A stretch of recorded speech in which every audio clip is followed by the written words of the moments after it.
Welcome back. MTN Giants podcast, Giants Week 3 reaction.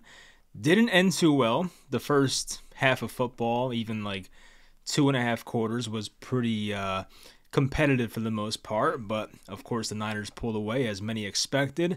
The Giants lose 12-30, fall to 1-2 on the season. And that's, 2 out of 3 games where they have not looked that great against elite teams. Of course, this was better than Dallas, I'll give them that, but still not trending in the right direction in terms of competing with the top teams in this NFC.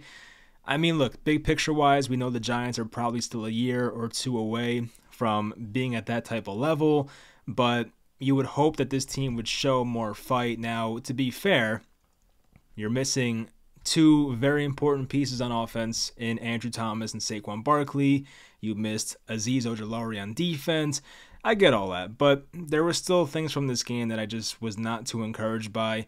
There were some things where it's like, okay, that was good to see, but I feel like there were more negatives than positives in a game like this, especially coming off that thrilling second half comeback victory versus Arizona. Of course, this is a way different environment, but still. Anyway, we'll get into the game. Hope you guys enjoy. Leave a like as always, and let's get into it. We'll start with the Giants offense as always, and the first thing that really stood out to me was the time of possession and how just lopsided it was. The Niners held the ball for 39 minutes and 10 seconds. The Giants had the ball for 20 minutes and 50 seconds. So, I mean, almost 2 times as many, almost 2 times as much as the Giants had the ball. I mean, that's terrible. The Niners had 441 total yards to the Giants 150. 300 passing yards for the Niners. The Giants had 121. 141 rushing yards for the Niners, only 29 for the Giants.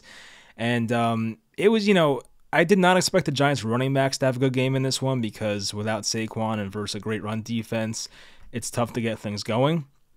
But I expected Daniel Jones to have more success on the ground. He only had 2 carries for 5 yards. So maybe San Fran did a good job just game planning and not letting him escape the pocket and making him more of a pocket passer, which is probably the right thing to do. They did a good job also just bracketing Darren Waller, just pushing him at the line, not giving him free releases, and letting guys like Slayton and Paris Campbell and Wan'Dale Robinson, Isaiah Hodgins, those type of guys try to beat you. And for the most part, they couldn't. Slayton had the one nice catch right before halftime, but not much else. He had a garbage time catch as well. Got a late hit on him, almost got in a fight with somebody. There were some, near brawls in this game.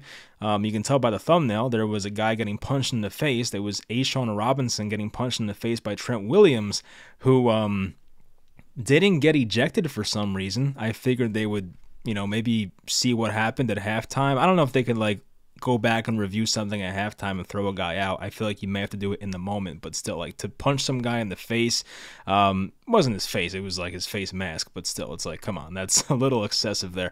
But it was competitive for the first half. The Giants showed some life in the third quarter, but ultimately, you're not going to win games just, kicking field goals.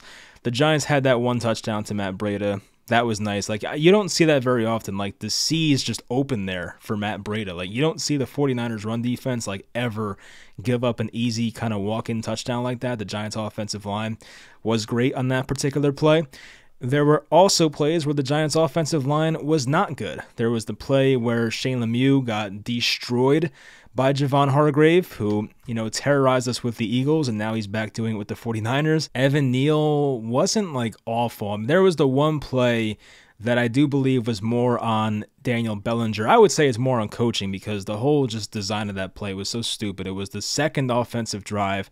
Giants backed up inside their own 10-yard line or so, and they run this play action, and as Jones turns around, Nick Bosa's unblocked in his face, and Jones got sacked at the 1 or 2 yard line.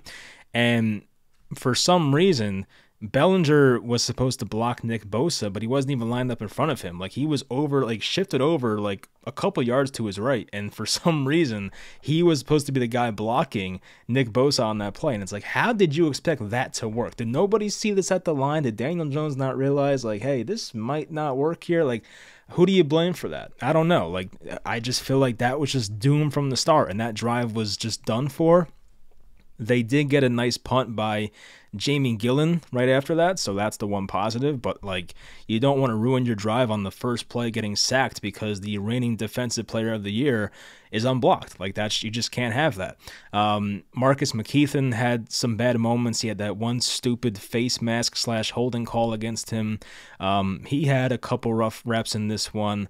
I mentioned Shane Lemieux. I feel like JMS wasn't that bad. I mean, of course, I have to like go back and watch, but like I feel like he wasn't that bad watching this game. He might have done like one thing wrong, I feel like, but still it wasn't like awful. And I know people will blame the offensive line, as you know this fan base tends to do, but I don't think they were awful tonight.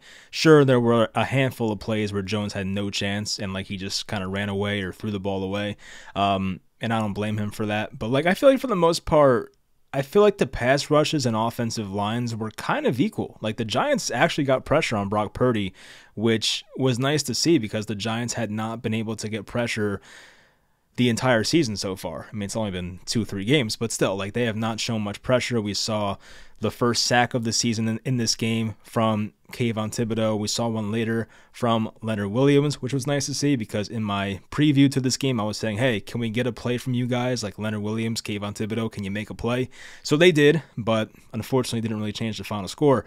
But my point is Brock Purdy was definitely pressured a good amount. So to say the Giants offensive line was like the only bad offensive line in this game, I don't think that's true. Like, yes, they had their bad moments. And you know, to put it on Daniel Jones now, like he definitely did miss some throws. There was, you know, a couple to Darren Waller specifically. There was the one big third down play. I'll try to look up the situation of what happened here, but it was like 3rd down and 9, had to have it type situation, and he had Waller. I don't know if it was like a deep slant or whatever the hell you want to call it, but Waller would have had the first down if it was a good throw, and Jones had a clean pocket on this play. Of course, there were some people on Twitter or X that were trying to say that there was pressure on the play, but when you go back and watch it, there was no pressure. Like, this is a throw to a 6'6" tight end that you have to make. It technically hit Waller in the hands, but he had to leave his feet, and he was running full speed. Like, that's a tough play to make. Like, if you've been in that situation before, running full speed and jumping and trying to make a catch, it's tough to do.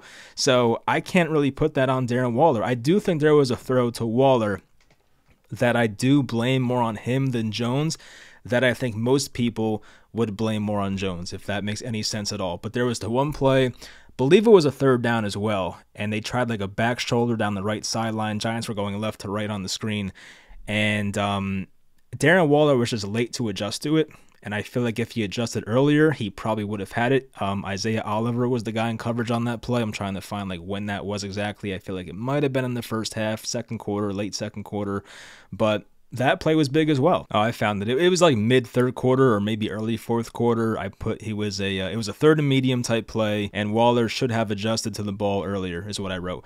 But there was the one later too where DJ threw too high for Waller on a 3rd and long, would have been a first down. So like there's that as well. And there was the one before halftime where if Waller caught this ball, he probably would have gotten down to like the 20-yard line or so, and it would have made it a much easier field goal for Graham Gano. But of course, Gano, being the great kicker he is, he made the 57-yard field goal. But on that slant play, you could tell pre-snap that ball was going to Darren Waller. It was like a one-on-one situation. He quickly ran a slant, and if Jones hit him in like, you know, the vicinity of where the ball had to be, you know, I'm not going to say he would have went for a touchdown, but that would have been like a nice 15, 20-yard gain. But instead, Waller had to fully extend, and yeah, you can argue he probably could have caught that ball, but like as the quarterback, when you have time, like you have to put that ball on him. And as I've said, when Jones had that contract, there's no more excuses. Like, sure, you can give me some offensive line excuses sometimes, but like when you're not putting the ball where it has to be when you have a clean pocket, that's a problem. Like, I can't have that. Like, you have to put that on your tight end, let him run 15, 20 yards, and give Graham Gano a 34-yard attempt instead of a 57-yard attempt. Like, that's a big difference. And if Gano missed that, then that would have been the difference right there. But as I said, luckily he was able to make it. There weren't many deep shots either, and I do want to take a look at like next-gen stats and see if they have Jones's passing chart up right now. There was one play late in the game. I feel like it was over by that point. I think it was the last drive that Jones was in. They had Jalen Hyatt on a one-on-one situation. Didn't take a shot at him, which was like kind of annoying. I kind of wish they just took that because it was like what was the score at that point? It was like 30-12. Like, just take the shot. Like, what's the worst that could happen? And then right after that, they try to force a, slant to Waller. The corner or safety just timed it up perfectly, hit Waller in the back right as that ball got there. The ball got popped up right to Hufanga, and he picked it off.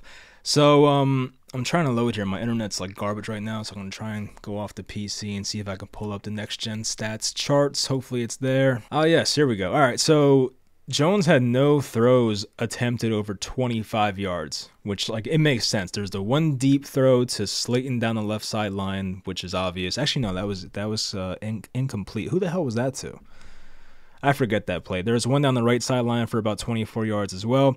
So, point is, like, the Giants didn't take many deep shots in this game. Maybe that was part of the game plan because they probably expected the Niners pass rush to be ferocious, and the Giants had a bad offensive line today. Bredesen was out. Thomas was out. You know about the struggles that, Evan Neal has had, and you have McKeithen, who's very inexperienced. Izuda's very inexperienced, and JMS is inexperienced. Like, you didn't want to have your offensive line try to hold up for that long. So I do get that part of it. So, yeah, no deep shots in this game. Kind of annoying, but, like, I get it from a coaching standpoint. And by the way, not that people care anymore. I feel like it's old news, but it did seem like Brian Daboll was calling the plays early in this game. They showed Kafka in the booth, and he was just not moving his mouth or anything. And then they pan to Brian Daboll, and he's got like a plate sheet in his hand, and he's talking. So I would think, especially in the first quarter, it was Brian Daboll. I don't know if that changed or not, but I feel like Daboll was calling the plays earlier in this game. I'm trying to think what else was bad with the offense. There was the first drive out of halftime where you had two wide receivers run into each other. It was Hyatt and Slayton, I believe. I'm just guessing, of course. I would think that maybe Hyatt ran the wrong route. I can't imagine that two guys were just running zigzags like this is backyard football. Like, I don't think that's the case. So, maybe Hyatt ran the wrong route. I don't know, but that kind of killed that drive on a third down. And plus, the offensive line broke down on that play anyway. The Giants did get some special teams help. There was the play where there was a fair catch interference, and the Giants took over at San Fran's 37-yard line. And then Waller had actually, that's the play, the left sideline throw I didn't remember.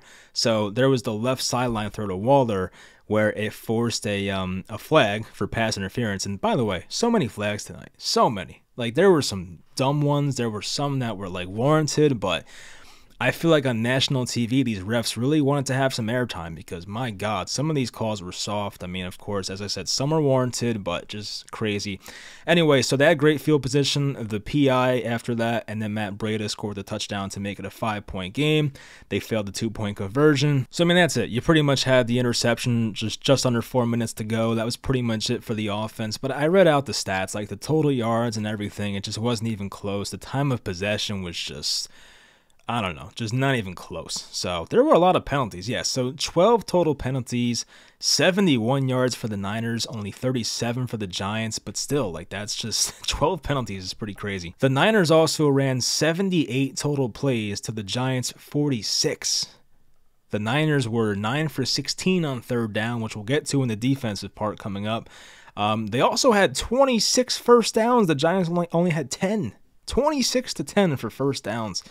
Pretty insane. Defensively, it was just frustrating all night because there were so many times where the Niners had a third and medium, a third and long, and it felt like they converted every single one of them. And that's going to kill you, obviously. And also, tackling was bad. Tackling and giving them third down and longs converted to first downs were probably the demise of this defense, and also the talent gap. The talent gap is there. You have rookie corners. Banks was out like the entire second half, basically. Darnay Holmes was playing some key snaps, and that just didn't go well for the most part. He had one good play, but for the most part didn't go too well. I believe he had like a key holding play on Deebo Samuel on a third down, of course. So that extended that drive. But guys like Micah McFadden, even Bobby Okereke, I mean, shout out to them. They played well. Leonard Williams had a couple nice plays. He had a good run stop, had the sack, as I mentioned. Nobody else stood out that much. I think Kayvon made a couple nice plays. He had a sack too, which was nice. But, yeah, nothing too great defensively, like individually. I think Micah McFadden it was funny because he missed a tackle on somebody. I think it might have been like Elijah Mitchell or something. I don't know, but he missed a tackle on somebody. Then he made 2 tackles right after that. And we're all bashing Micah McFadden on Twitter. We're like, this guy stinks, blah, blah, blah. And then he just, like, plays like a madman going forward. Like, he makes the next 2 tackles. He was great the rest of the game. So, just when you're ready to count out Micah McFadden, like, he was awesome. So, I give him credit. And Bobby Okereke, especially in, like, the first quarter, first half even, like, he definitely showed up a lot. Kind of tailed off in the second half, it felt like. But he was definitely making his presence felt early. The first drive was annoying because the Giants could have easily had, like, 3 interceptions that drive. There was, like, the crazy play where, I think this was later in the game, but there was that crazy play where the ball got tipped up and landed into another 49ers receiver's hands. It's like, that just... As I said coming into the year, like the Giants got a lot of breaks last year. The ball bounced their way. It was going to revert to the mean eventually, and it has so far. The Giants have not gotten the lucky bounces. Every single Daniel Jones pass that's been batted has basically been intercepted. Like there's the Saquon play from the Cowboy game. There was the Saquon from Arizona. There was the one today where Waller got hit by the corner. It popped up in the air. Like every single one's getting intercepted. And the Giants had a couple plays today where they got a hand on a Brock Purdy pass and it fell to the ground. And at one point, it fell into a 49ers receiver's hands. So that type of stuff, as I said, the ball bounces your way sometimes it doesn't. Fortunately, last year, it bounced in their favor plenty of times. This year, so far, it has not been the case. But Adoree Jackson, I highlighted him. Like, he came out with some fire. He had a couple nice pass breakups early, so that was good to see from him. He did get shaken up in this game at one point, but I do think he came back in. On the third defensive drive was where things got frustrating. So, that was the drive where McKinney rocked Deebo Samuel, but there was a flag, so it didn't count. Then he forced a incompletion to George Kittle, which would have made it like a 3rd and 5 or so, but he forced an incompletion. Then on 3rd and 15, just when you think you have the Niners, they throw a screen to Deebo Samuel that went for 30 freaking yards. And I would love to sit here and be mad at the Giants for that. Of course, it's annoying, but let's not act like Deebo Samuel has not kind of sunned the entire rest of the NFL. Like, that man is just built different. Yes, it's unacceptable. I get it, but like, he's kind of like Marshawn Lynch as a wide receiver. Like, his balance is insane. He can just bounce off tackles. It's just, that's how he is. He's just a madman. Here's the McFadden play I was talking about. So McFadden missed a tackle on Christian McCaffrey. He gained 9 yards on that play after that missed tackle. Then McFadden had a tackle on Deebo, then had a tackle on Elijah Mitchell. So he was making plays right after that. I feel like after that missed tackle on CMC, McFadden was just like, nah. He just snapped out of it and just played much better. 3rd and 13, there was that slip screen to McCaffrey. Isaiah Simmons could have made the play maybe, but he didn't, and McCaffrey picked up a 3rd and 13 for a first down. Then the guy, Ronnie Bell, who I've never heard of, scored a touchdown. Ronnie Bell also had the crazy catch that was batted in the air, and it came down into his hands. So Ronnie Bell had quite the nice game and lucky game in some sense. But the defense on that drive allowed a 3rd and 15, a 3rd and 13, and a 3rd and 5 to be converted. So if you're doing that on defense and not getting off the field on 3rd down, that is going to lead to your demise, and that's what happened with the Giants there. There was the 3rd and 12 play where Leonard Williams had a roughing the passer. George Kittle made a catch, and he was just short of the first down, but roughing the passer gave them the first down anyway. So that's another play where it's just stupid. Like, you don't need to rough the passer. Now, I think it's soft. I think that is a soft play where you're expecting these defensive linemen to not put any weight on the quarterback. I mean, this is Brock Purdy. It's not Tom Brady, for God's sake. But one of those plays where it's been a rule for a few years now, so I don't hate it because it's in the rule book.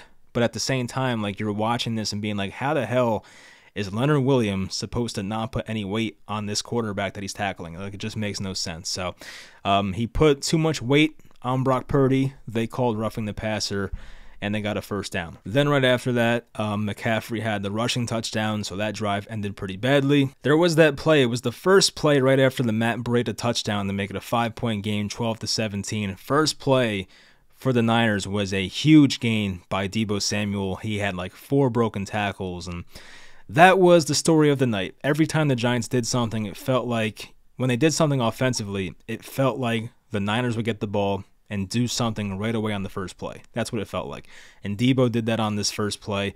Right after that, though, Leonard Williams got the sack, but there was a late defensive holding call on 3rd and 4 that drive, holding on Darnay Holmes, which I believe was on Deebo Samuel as well, and that made it an automatic first down in the red zone. There was the 3rd and 8 play. This was the one where Brian Daboll was livid, and I don't blame him because this was a stupid call, and I don't even think it was beyond 5 yards. I mean, I have to go back and look, but I feel like that was just really borderline 5 yards, and they still threw the flag because why the hell not? Maybe it's like a home crowd type call, I don't know, but basically, Kayvon Thibodeaux was dropped in the coverage, which I don't know why in the first place, but he tried to push George Kittle. Didn't even hold him, just pushed him with like his right arm, extended it, and they called, defensive holding or pass interference. And if that was within 5 yards of the line of scrimmage, they would not have thrown the flag. The refs thought it was beyond 5 yards, so they threw the flag. I think it was very borderline, so I just did not agree with that call. And Brian Daboll went ballistic. The Niners had to settle for a field goal that drive that made it 20-12, so still a one-possession game at that point. And then the ensuing drive was the play where Jones overthrew Waller. Niners got the ball right back, made it 23-12, and that was pretty much it. I mean, not much else to say defensively after that. Deebo had the long-ass touchdown. It was like a cover 0, I think. Giants were just sending a lot of guys. I think I saw the great Justin Pennick from Talking Giants had this screenshot. The Giants blitzed on like 80, what is it? The Giants had an 84.6 blitz rate. It's the highest ever in a game in the next-gen stats era, which I don't know how long that's been, probably, at least 5 years or so. But 84.6% blitz rate is insane, and that's what Wink Martindale did today. And if you watch, some of those worked out to perfection. I just mentioned how the Niners settled for a field goal. There was a series in the red zone where Purdy had to throw the ball out of bounds back-to-back plays because there was too much pressure. But in this particular situation where Purdy kind of just said, F it, I'll throw it to Deebo down there somewhere, it worked out. And Deebo made the catch in a cover 0. I forget who was on defense there. I can't remember now, but it doesn't really matter. And there was also a play on that drive where Deebo broke like another 4 or 5 tackles and had a nice gain. It looked like he was hurt after, but I think he just kind of landed the wrong way, but he was fine, came back in and scored a touchdown anyway. So, yeah, that's pretty much it. I mean, there's not much else to say about a game like this. Going forward, though, the Giants have to win next week. Not to be dramatic, but I think they have to win next week because to look up their schedule quickly, which I will try to do if this internet would cooperate, we'll see. Oh, now it's fast. All right. Shout out to Optimum there. So on week 4, the Giants have the home game versus Seattle, Monday Night Football, which, as I said in the preview video, this is a pretty equal matchup. When I looked at the spread a couple days ago, it was Seattle by 1, which of course could change once again. But let's hypothetically say the Giants lose that game against Seattle. Even matchup, primetime game, let's say the Giants lose. They would drop to 1-3. Then after that, they're at Miami, who they look like a freaking amazing team right now. Then they're at Buffalo. We know how good they are. Maybe Miami looks better so far, but I still think Buffalo is one of the top 5-6 teams in the NFL right now. So if you lose to Seattle, you drop to 1-3. You go to Miami, you'll probably be 6.5, 7-point underdogs. You could drop to 1-4. Then you go to Buffalo, you'll probably be 5, 6, 7-point underdogs there. You might fall to 1-5.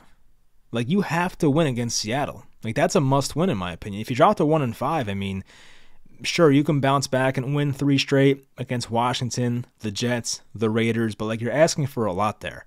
To drop to 1-5 and expect to make a playoff run in this NFC that's actually been kind of good so far, which is surprising. The rest of this division's undefeated. I know that Trayvon Diggs tore his ACL today, which it sucks for the Cowboys, and I feel bad for him, but definitely big news there. But still, every other team in this division's undefeated. The Giants have every loss in this division so far with 2. Washington's 2-0. I know they play some tough opponents coming up, so they'll lose some, I'm sure. Philly's undefeated. Cowboys are undefeated. They play the Cardinals. They'll probably beat them by 30. So, they can't lose this many games here coming up. They have to find a way to, at minimum, take one of the next 3 games. And ideally it'd be 2. But It's a very tough schedule. It kind of lightens up after that, but the Giants do have a tough schedule the next month or so, so they have to figure it out. They have a lot of time off. It's pretty much like a bye week and a half. A lot of time here. It's, not till October 2nd, I believe, they don't play their next game till. So, I wish tonight was more encouraging for a full 4 quarters. It was for about 2.5 once again, but, as I said earlier, the talent discrepancy was big. They're a much better team. Shanahan is just an amazing coach.